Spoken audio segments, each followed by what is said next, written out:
ठीक है। अच्छा, ये जो हमारी इस वक्त टोटल इंपोर्ट्स हैं डायरेक्टली एग्रीकल्चर और कनेक्टेड टू एग्रीकल्चर, वो $24 बिलियन।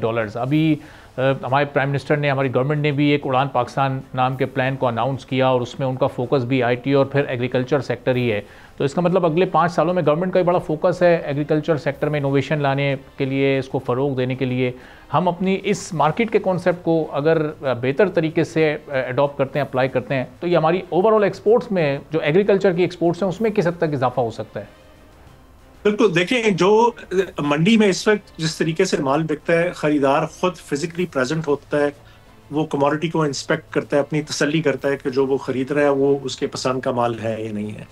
जब तक हम स्टैंडर्डाइजेशन इंट्रोड्यूस नहीं करते इस वैल्यू चेन के अंदर, हम उन एक्सपोर्टर्स को जो दूसरे मुल्कों के अंदर बैठे हुए हैं, जिन्होंने हमसे इंपोर्ट करना है सामान, जब तक उनको ये तसल्ली नहीं होगी कि जो सामान वो खरीद रहे हैं वो उसी ग्रेड का है, उसी वेट का है, और उन्हीं स्पेसिफिकेशन के मुताबिक स्टोर हुआ है और ट्रांसपोर्ट होगा, तब तक हम एक्सपोर्ट्स को बढ़ाना बहुत मुश्किल होगा हमारे लिए।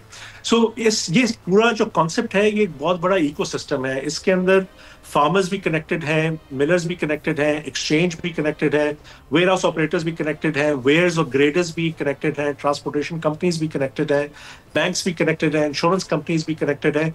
इस सब इकोसिस्टम को चलाने के लिए एक एंकर की जरूरत है, जो अभी तक नहीं था। लेकिन हमारी कोशिश है कि पाकिस्तान मर्केंटाइल एक्सचेंज उस एंकर का किरदार अदा करे और इन सारे पार्टिसिपेंट्स को इकट्ठा लेके चले, क्योंकि इस बात को कोई डिनाई नहीं करता कि हर पार्टिसिपेंट का के लिए एक इसमें कमर्शियल और फीजिबल बिजनेस केस है।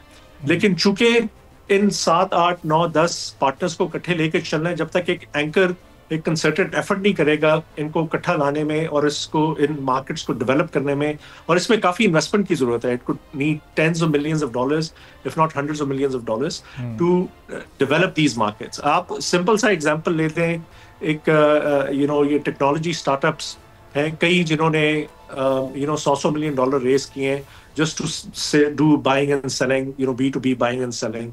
या एयरलिफ्ट का एग्जांपल ले लें, जिसने ट्रांसपोर्टेशन का कॉन्सेप्ट इंट्रोड्यूस कराया था, राइड शेयरिंग का कॉन्सेप्ट इंट्रोड्यूस कराया था।